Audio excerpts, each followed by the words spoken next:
बहुत फख्र है उसकी शहादत पे। उसकी फख्र के लिए मैं इस वक्त जिंदा हूँ, नहीं तो उसकी जवानी, उसकी शक्ल, उसकी ये देखकर मैं भी मर जाता। फिर उसी वक्त जब उसकी डेथ हुई तो मैं भी अपनी जान गंवा देता। लेकिन इस बहादुरी की वजह से मैं खुश हूँ और मेरी जान भी बच गई कि उसने और लोगों, सियाहों को बचाया, उन औरतों को वहाँ पे बचाया, उन बच्चों को बचाया। कुछ लोग उसकी वजह से बच गए, ये मुझे बहुत बड़ा नाज है उनका। कम से कम 6 बजे पूरी ये खबर मिली जब हमारे बेटा और मेरे चचेरे भाई वहाँ पहलगाम में गए, हॉस्पिटल में गए। और वहाँ से इन्होंने देखा तो वहाँ तब हमको खबर मिली कि ये अब इस दुनिया में नहीं रहे। उन्होंने बोला हमको, जो यहाँ से उधर इसको ढूंढने के लिए गए थे। अभी बाद में देखेंगे क्या होगा। अभी इसी गम में हम मुब्तला है, यही गम है, अभी यही परेशानी है। देखेंगे बाद में क्या होगा। अगर कोई इंसाफ मिला या कोई न कोई बहाना मिला तो कुछ होगा। आदिल इंशाअल्लाह इतना बहुत फख्र है उसकी शहादत पे। उसकी फख्र के लिए मैं इस वक्त जिंदा हूँ, नहीं तो उसकी जवानी, उसकी शक्ल, उसकी ये देखकर मैं भी मर जाता। फिर उसी वक्त जब उसकी डेथ हुई तो मैं भी अपनी जान गंवा देता। लेकिन इस बहादुरी की वजह से मैं खुश हूँ और मेरी जान भी बच गई कि उसने और लोगों, सियाहों को बचाया, उन औरतों को वहाँ पे बचाया, उन बच्चों को बचाया। कुछ लोग उसकी वजह से बच गए, ये मुझे बहुत बड़ा नाज है उनका। कि फ़ोन नॉट रीचेबल था पहले जब हम यहाँ से फ़ोन करते थे, फिर बाद में 4 साढ़े 4 बजे के बाद उसका फ़ोन ऑन हुआ। हमने सोचा कि ये अब नीचे जा रहा है, मगर ये पता नहीं था हमको कि इसकी डेड बॉडी नीचे जा रही है।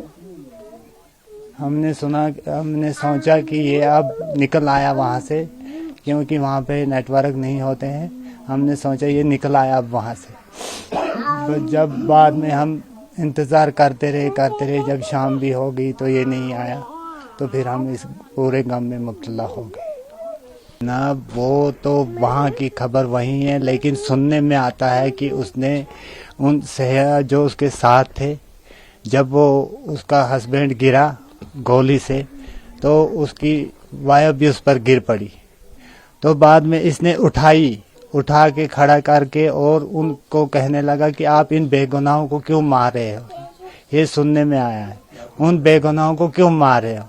ऐसे में उसका हमला उनके साथ हो गया, जिसमें उन्होंने उसको गोली लगा के 3 गोलियां लगा के मार दिया। ये जो लॉन्च पैड्स हैं पाकिस्तान, मांग है कि ऐसी इनकी कार्रवाई करनी चाहिए। जैसे हमारे बच्चे पर इन्होंने कुछ नहीं देखा तो हम उन पर क्या देखेंगे। इनको कड़ी सी कड़ी सजा मिलनी चाहिए, इनको पूरे मौत के घाट उतारना चाहिए। आदिल किस तरीके से परिवार की मदद करता था, क्योंकि वो बड़ा बेटा था। हाँ, कुछ लोग बता रहे हैं कि 300 रुपए पूरे दिन भर में कमा करके लाता था, उसी से परिवार चलता था। कभी 300 भी, दिन के 300 भी मिल जाते थे, कभी 600 भी मिल जाते थे। जब उसके 2 चक्कर लगते थे तो 600 बन जाते थे। कभी खाली भी आ जाते थे, किसी दिन खाली भी आ जाते थे, किसी दिन 2 चक्कर भी लग जाते थे, किसी दिन 1 चक्कर भी लगता था। मगर वहाँ का जो रेट है वहाँ उन्होंने बनाया है, वो घोड़े के 1 चक्कर के 300 रुपया एक आदमी को देते। 2 चक्कर लग गए वो अपनी किस्मत है, 2 लगे तो 600, 1 लग गया तो 300। इसी पे अपनी रोजी रोटी कमा रहा था। आपके परिवार में कुल कितने लोग हैं? हमारे परिवार में 2 लड़कियां हैं, 2 लड़के हैं और हम 6 हैं। हम 7 थे लेकिन 6 रह गए। एक की शहादत हो गई कश्मीरियत को बचाते पूरे हिंदुस्तान को बचाते उसकी शहादत हो। कश्मीर को नहीं, पूरे हिंदुस्तान को बचाते उसकी शहादत होगी। और मुझे बहुत नाज है उस पर कि उसने इतना अपना नाम रोशन कर दिया बचाने से। बहुत शुक्रिया एएनआई से बातचीत करने के लिए। हम इस दुख की घड़ी में आपके पूरे परिवार के साथ खड़े हैं और आपके बेटे की शहादत को सलाम करते हैं। हम भी आपका बहुत शुक्रगुजार हैं कि आपने हमारी बात पूरे इंडिया में यहाँ हर जगह जगह पे फैलाई। हम भी आपके बहुत शुक्रगुजार हैं, आप भाइयों के।